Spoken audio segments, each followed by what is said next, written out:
Hello, I am KHM, and welcome to a Minecraft tutorial for version 1.5.2. We are going to be making an asynchronous minecart loader. Basically, what the asynchronous minecart loader does is, well, it's specifically for a minecart with hopper, since we can't use chest carts with it, unfortunately. But, basically what it does is it detects when the minecart with hopper is full, and then will launch it, as we will see in a few seconds. Anyway, basically how it works is the minecart comes up, goes up here, and it's currently on a detector rail, which is in front of a sticky piston. And it has this comparator right here. Now the comparator seems to be able to completely stop the minecart with hopper, as if it was a solid block, which is good. And the comparator in conjunction with the dispenser will output the signal strength representing how full the minecart that is on the detector rail is. Yeah, there it goes.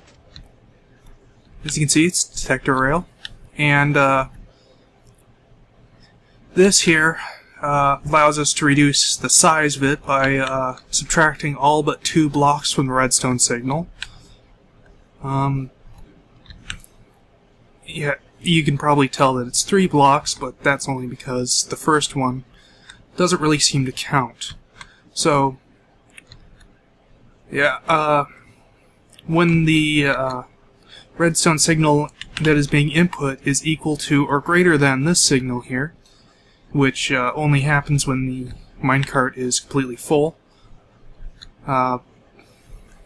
the output signal is equal to what is being inputted, and it goes to these repeaters. Now the repeaters are there to actually lengthen how long the signal lasts for, rather than delay it. It does delay it, but lengthening it is the goal of this, so that the piston will stay extended long enough for the minecart to get off the detector rail. Anyway, so I guess let's get to making one. Let's start out by putting chests down. Yes. Okay, and we're going to need a bit of space, so I'll just clear out some room here.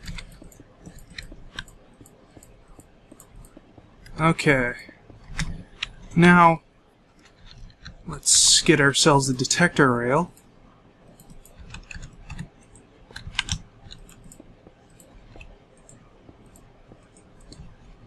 And next we're going to need sticky piston.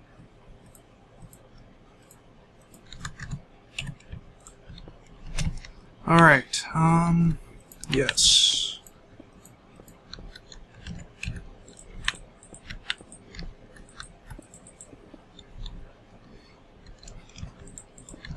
Okay, now this is sufficient to start draining items into a minecart with hopper, but we want to be able to detect.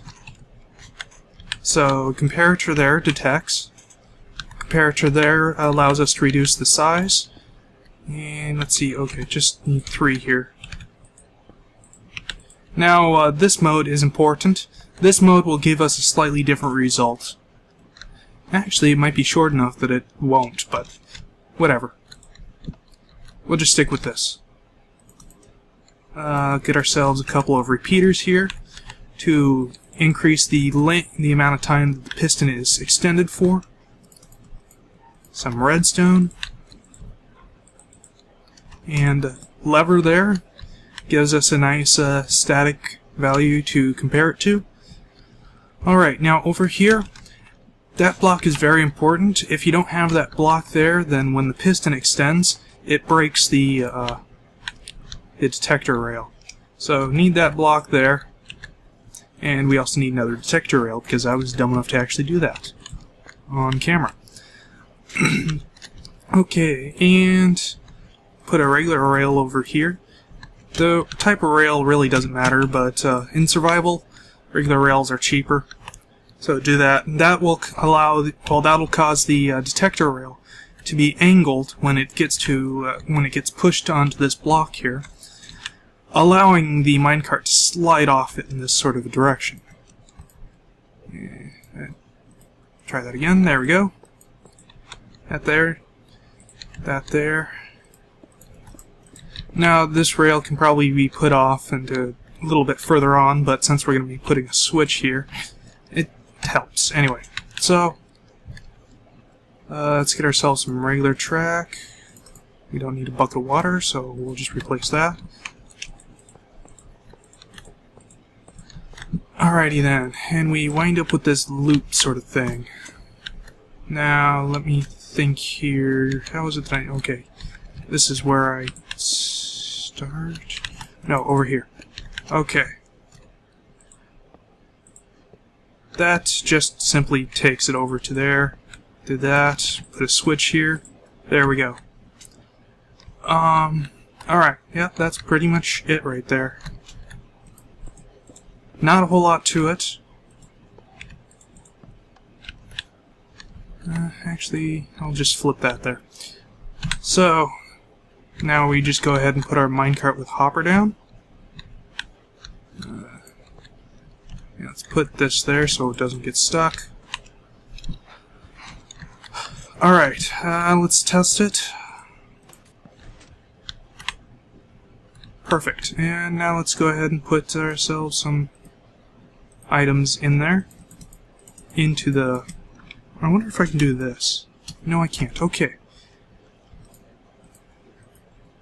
Oh, come on. You... No? Oh, well, I can pick them up, I guess.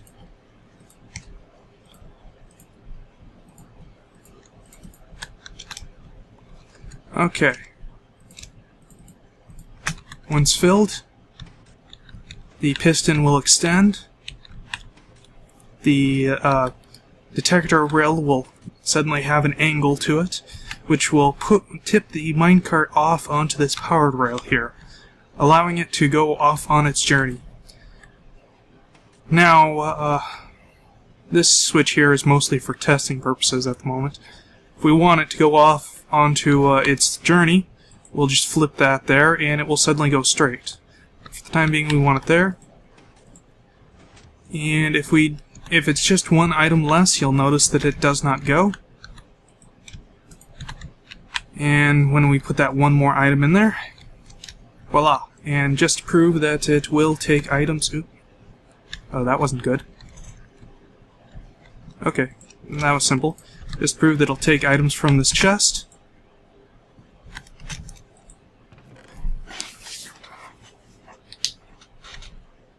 And that's pretty much all there is to this. Fairly simple design, quite effective, and because it's an asynchronous device, it's incredibly efficient. Well, way more efficient than using a timer, at least. Which would be a synchronous device. And I guess that's about it. So I hope you enjoyed this tutorial.